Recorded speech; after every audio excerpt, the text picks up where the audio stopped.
विश्वकर्मा फुजाखौ E rickshaw बेंटल माबानिफ्राय इसिसननिफ्राय माने देग्लायनो फार्स्ट खुंजेननाय नालाय माने बांद्राय नेम निथिखौबो मिथिया बिनि सासे सानै ज' जानाय नालाय ओमफ्राय फैगोन बोसोराव बेनिफ्राय एसे साबसिन खुंनो हागोन नामा सानदों ओमफ्राय बेजों जा थाइसे थाइनै खामायो बे इ रिक्साजोंनो बेजोंनो जों सोलियो नालाय बोसोराव खेबसेखाय जोङो बेखौनो नेम निथि फालियो विश्वकर्मा फुजाखौ जों होयो एसे थाइसे थाइनै दान दखिना बेजों सासे सानै ड्राइभारफोर दं नालाय बेजोंनो जोङो सोलिलांनो थाखाय आरो न'खरफ्राव जाबाय जे बेजोंनो सोलिना जानाय दं बेजोंनो सोरबा जेबो खेथि बाथिबो माबा गैया बेजोंनो जा खामायो बिसि फिसा एसे न'खर फोथाङो न'खर दायो एसे फरायनाय मानाय बेफोरजोंनो ओरैनो गंबेसे फिलफिलि दं बेवहाय गंबेसे माने 200खाननि बारबाय जोंनि बेंटल स्टेसनाव दा बयबो थाइसे थाइनै खामायनो थाखाय बेखौनो एसे दा खामानि दामानिबो मोननो थान नालाय दा बेजोंनो सोलिनो थाखाय माबादों आरोखि ओमफ्राय दा विश्वकर्मा होनोब्ला माने सोब बे मेचिन कारखाना एसे लहानि बुस्थु जेरै इन्डास्ट्रि गिदिर गिदिरफ्राबो विश्वकर्माखौ फालियो मथा मथि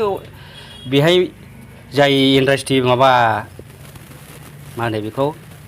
मेचिन सोलिनाय बेबहार खालामनाय बिसोर मानसिया बे माबाखौ खालामो आरोखि बे विश्वकर्माखौ फुजाखौ सोलियो ओमफ्राय दा जोङो बे फार्स्ट डे खुंनाय सासे नै बाबा फुजारि लानानै जों बे फार्स्ट टाइम खुंदों बेनि थाखाय ओमफ्राय नेक्स्ट माबाफ्राव फैगोनफ्राव बेबायदि खुंनो हाबावथों होननानै আমি এইবেলি বেংটল ই ৰিক্সা এছ'চিয়েশ্যনৰ তৰফৰ পৰা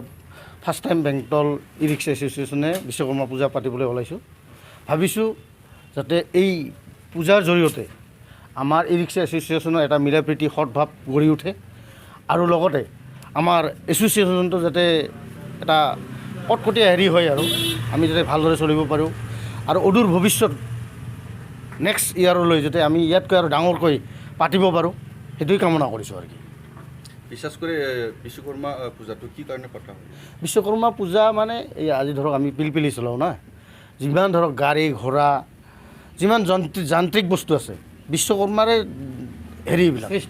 অৱদান সেইকাৰণে বিশ্বকৰ্মাৰ নামত আমি বছৰত এবাৰ বিশ্বকৰ্মা পূজাটো পাতিব লাগে এই বছৰতে প্ৰথম পালন কৰিছে আমি বেংটল ই ৰিক্সা এছ'চিয়েশ্যনে প্ৰথমবাৰৰ কাৰণে পাতিছোঁ 2080 सन् सेप्टेम्बर महिनाको